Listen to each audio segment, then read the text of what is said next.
నాకేంటంటే ఈ రోజులలో వాళ్ళు హ్యాపీ ఉండగలిగితే చాలు అని అనిపిస్తుంది. వాళ్ళిద్దరు బాగుంటే చాలు అని కోరుకుంటాను. అంటే డాక్టర్ అనుకున్నారా చెప్పండి మాకు, ఎందుకంటే ఇంటర్వ్యూ తర్వాత మరి మీకు మాకు కాల్స్ వస్తే మేం చేసుకుంటామండి, మేం చేసుకుంటే పరిస్థితి చెప్పండి.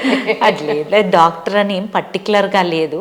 అంటే వాళ్ళు ఈ రోజుల్లో అందరు మాట్లాడుకుంటున్నారు కదా, మంచి మాట్లాడుకొని వాళ్ళది వీళ్ళది అంత కరెక్ట్ సెట్ అవుతూనే చేసుకుంటున్నారు కదా. ఈవెన్ మా పెద్ద అబ్బాయి కూడా వాళ్ళు మాట్లాడుకొని వాళ్ళ ఉద్దేశాలు ఉద్దేశాలు వాళ్ళంతా కరెక్ట్ సెట్ అవుతూనే చేసుకున్నారు. కానీ వినోద్ గారి రాజకీయ జీవితానికి సంబంధించి మనం మాట్లాడుకుంటే మీరు ఎస్పెషల్లీ యాజ్ ఒక గైనకాలజిస్ట్గా ఇప్పుడు ఆయన ఎంపీ నిధులు స్పెండ్ చేసే విషయంలో విమెన్ హెల్త్ పాయింట్ ఆఫ్ వ్యూలో మీ ఇద్దరు కలిసి వర్క్ చేశారు అని, ఏమేమి వర్క్స్ చేశారంటే ఏం చెప్తారు మ్యామ్? ఫస్ట్ ఆయన ఎంపీగా ఎలక్ట్ అయినప్పుడు ఎవ్వరూ ఆలోచించండి, దాదాపు 22-24 ఇయర్స్ బ్యాక్ తన ఎంపీ లాట్స్ వచ్చిన ఫస్ట్ ఇది లేబర్ రూమ్స్కి ఏసీలు పెట్టించడం. ఎందుకంటే women during the time of delivery చాలా ఎగ్జాషన్, భయము, ఎంతో కష్టం. అంటే డెలివరీలో మళ్ళీ ఇంకోసారి చచ్చి పుడతారంటారు కదా, ఆ ఇదిలో ఉంటుంది. కాబట్టి ఏసీలు అనేది పెడితే ఆ రోజులలో ఎవరు ఆలోచించని రోజుల్లో పెడితే బాగుంటుందని ఆలోచించి తన ఎంపీ లాట్స్లో పెట్టించాడు. అదొకటి. తర్వాత ఈ మదర్ అండ్ చైల్డ్ హాస్పిటల్ అనేది కరీంనగర్లో ఉంది కదండి. అంతకుముందు గవర్నమెంట్ హాస్పిటల్లో 100 డెలివరీస్ అయ్యాయి. తర్వాత ఎప్పుడైతే మదర్ అండ్ చైల్డ్ హాస్పిటల్ అయిందో దాదాపు 600 వరకు డెలివరీస్ అని. ఆ డెలివరీస్ ఒకటే కాదు, అయితే ఇప్పుడు కార్పొరేట్ హాస్పిటల్స్లో ఈ మిడ్ వైఫరీ అని ఫర్నాండిస్ అని చాలా ఫేమస్ హాస్పిటల్స్ ఉన్నాయండి. వాళ్ళకి టైఅప్ ఉంటుంది లండన్ వాళ్ళతో టైఅప్ చేసుకొని మిడ్ వైఫరీ కోర్స్ అనేది ఒకటి తెచ్చారు. అంటే 1 ఇయర్ కోర్సు, ఒక 6 మంత్స్ మన హౌస్ సర్జన్సీ లాగా ప్రాక్టీస్ చేయడం. ఏంటంటే ప్రీనేటల్గా, అంటే ప్రెగ్నెంట్ కాకముందు ఏం చేయాలి, ప్రెగ్నెంట్ అయినాక ఎలా న్యూట్రిషన్ తీసుకోవాలి, ప్రెగ్నెంట్ డెలివరీ అయిన తర్వాత బేబీని ఎలా టేక్ కేర్ చేయాలి, వాళ్ళు ఎలా టేక్ కేర్ చేయాలి, న్యూట్రిషన్ ఎలా అని ఒక స్పెషల్ సబ్జెక్ట్. అంటే ఆ రోజులలో కరీంనగర్ లాంటి ప్లేసెస్లో వాళ్ళకి ఇంకా ఆలోచన రాని ఇది. అంటే హైదరాబాద్ లాంటి ప్లేసెస్లో పెద్ద పెద్ద కార్పొరేట్ హాస్పిటల్స్లో ఫర్నాండిస్లో ఏంటి, తర్వాత రెయిన్బో హాస్పిటల్స్ అట్లాంటి వాటిలలో అవగాహన ఉంది. సో ఆ కోర్స్ ఒకటి కరీంనగర్కి షిఫ్ట్ చేశాను.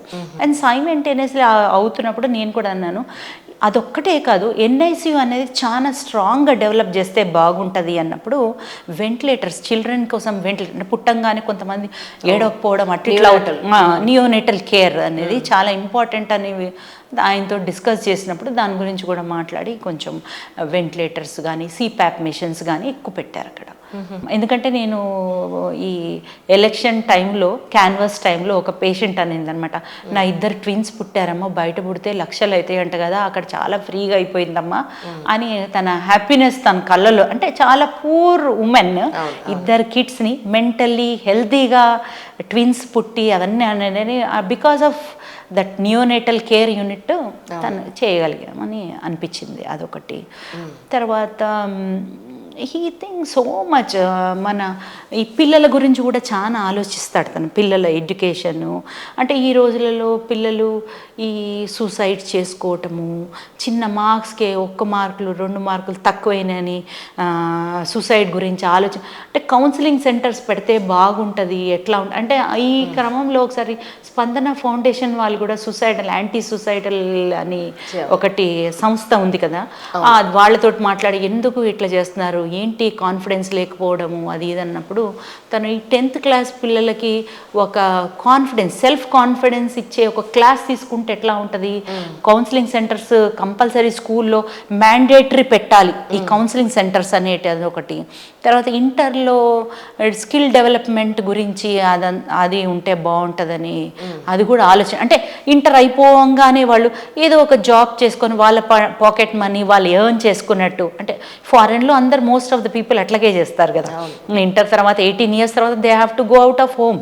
కాబట్టి కంపల్సరీ వాళ్ళ ఎర్నింగ్స్ వాళ్ళు ఈ స్కిల్ డెవలప్మెంట్ కనుక కోర్సెస్ ఇస్తే వీళ్ళు ఏదో కొంచెం చేసుకొని వాళ్ళకి కాన్ఫిడెన్స్ వస్తుంది కదా అనేది ఒకటి ఆలోచించేవాడు. తర్వాత ఇంకోటి ఏంటంటే ఈ మెంటలీ రిటార్డెడ్ చిల్డ్రన్ గురించి మనోవికాస కేంద్రం మల్లికాంబ అని నేను ఒక సొసైటీకి తన బర్త్డే ఏదో చేద్దామన్నప్పుడు if you want to give money why can't you think వాళ్ళకు వాటర్ ఫిల్టర్ అది కావాలి అట్లాంటిది ఏమన్నా అంటే ఒక్క నన్నే కాదు ఎవరైనా మా ఫ్రెండ్స్ వాళ్ళు డాక్టర్స్ వాళ్ళు ఉంటే మా క్లోజ్ ఫ్రెండ్ వాళ్ళ డాటర్ బర్త్డే చేయాలనుకుంటే మీరు ఆ పిల్లలకి ఒకరోజు భోజనం పెట్టించండి మీకు బ్లెస్సింగ్స్ ఉంటాయి వాళ్ళ దగ్గర నుంచి అని అట్లా వాళ్ళ గురించి ఆలోచించేవి పక్క వాళ్ళ గురించి అండ్ పిల్లలకు అండ్ ఆ రోజుల్లో కూడా తనకు ఈ ఆర్ఫన్స్ పిల్లలు ఉన్నారు కదా వాళ్ళ గురించి ఆలోచించినప్పుడు వాళ్ళకు కూడా కంపల్సరీ రిజర్వేషన్ అనేది ఉండాలి వాళ్ళకి ఎవరూ లేరు కదా అని పార్లమెంట్లో మాట్లాడినప్పుడు సత్యర్థి కదా అదే నోబెల్ ప్రైజ్ విన్నర్ ఉన్నారు కదా వారు తనను నీకు ఎందుకు వచ్చింది ఆలోచన అంటే వాళ్ళకి ఎవరు ఉంటారు అమ్మ నాన్న ఉంటారు ఎవరు వాళ్ళకి కంపల్సరీ రిజర్వేషన్ ఉండాలన్నప్పుడు ఈ చైల్డ్ రైట్స్ యాక్టివిటీస్ గురించి వాళ్ళకు మన ఈ తెలంగాణ గవర్నమెంట్ వచ్చినాక ఉమెన్ అండ్ చైల్డ్ రైట్స్ వాళ్ళకి స్పెషల్ కోర్ట్స్ అన్ని జిల్లాల్లో పెట్టడము అది ఇదంతా పిల్లల గురించి మదర్స్ గురించి కొంచెం ఎక్కువనే ఆలోచిస్తాడు ఆయన. 2018లో కూడా ఈ క్యాన్సర్ అనేది ఒకటి మాకు బ్రెయిన్లో ఎప్పుడు ఒక బ్యాక్లో ఉంటుంది కాబట్టి మనము ఈ క్యాన్సర్ స్క్రీనింగ్ గురించి ఏదన్నా ఒక ఆరోగ్యరథ మనం యూపీలో ఒక ఎంపీ గారు చేశారట దాంట్లో breast cancer uterus cancer cervical cancer గురించి ఒక ఆరోగ్యరథం లాగా చేస్తే అంటే అది తీసుకొని అన్ని సిటీస్లోకి పోయి జిల్లాల్లోకి పోయి చేస్తే స్క్రీనింగ్ సెంటర్లా అని 2018లోకి వెళ్ళి ఆర్డర్ ఇచ్చి వచ్చాడు. ఇస్తే అది 2020లో వచ్చింది. ఇంకా అప్పుడు మనకు కోవిడ్ రావటం 2 years we are in close doors. So ఆ రోజులలో ఇంకా దాని గురించి ఆలోచించలేదు. రీసెంట్గా తను నాతోటి ఈ క్యాన్సర్ స్క్రీనింగ్ క్యాంప్స్ అని పెట్టిస్తూ ఉన్నాడు. అంటే ఒక 5 days మన కరీంనగర్లో పెట్టాము. కానీ మేము ఏదైతే పూర్ పీపుల్ కోసం చెయ్యాలి అని అనుకున్నాం కానీ అంత వెల్ ఎడ్యుకేటెడ్ పీపుల్స్ వచ్చి చేసుకొని పోయినారు. సో ఏమన్నారంటే ఇంకా వాళ్ళు మన దగ్గర రావటం కాదు మనమే మండల్ వెళ్ళాలా అని ఒక విజన్ అనేది ఒకటి నాకు ఉంది. Last but not the least నాకు ఒక ఆయన దగ్గర ఉండే మన ఈ పార్టీ పరంగా ఉండే ఒక లేడీ నాకు వచ్చి చెప్పింది, అన్న ఇంత మంచోడు అంటే ఎందుకు అనంటే నా ఫ్రెండ్ ఒక ఆమె మొన్న రీసెంట్గా వాళ్ళ హస్బెండ్ చనిపోతే 2 పిల్లలు ఉన్నారు, అటు అమ్మ వాళ్ళు చూసుకోవట్లేదు ఇటు అత్త వాళ్ళు చూసుకోవట్లేదు, దానికి ఏం లేకుండా ఒక చిన్న రూమ్ తీసుకొని మొన్నటి వరకు బ్రహ్మాండమైన జీవితము, హస్బెండ్ పోలీస్ కానిస్టేబుల్ ఉండే అంతా ఉండే, ఇప్పుడు ఏమీ లేదు, చిన్న రూమ్ తీసుకొని ఉండాలంటే 7,000లో మొత్తం బతకాలంటే ఎంత కష్టమవుతుంది అది అన్నప్పుడు తన దగ్గరికి వచ్చినప్పుడు ఇట్లాంటివి కారుణ్య ఉద్యోగాలు అంటారంట.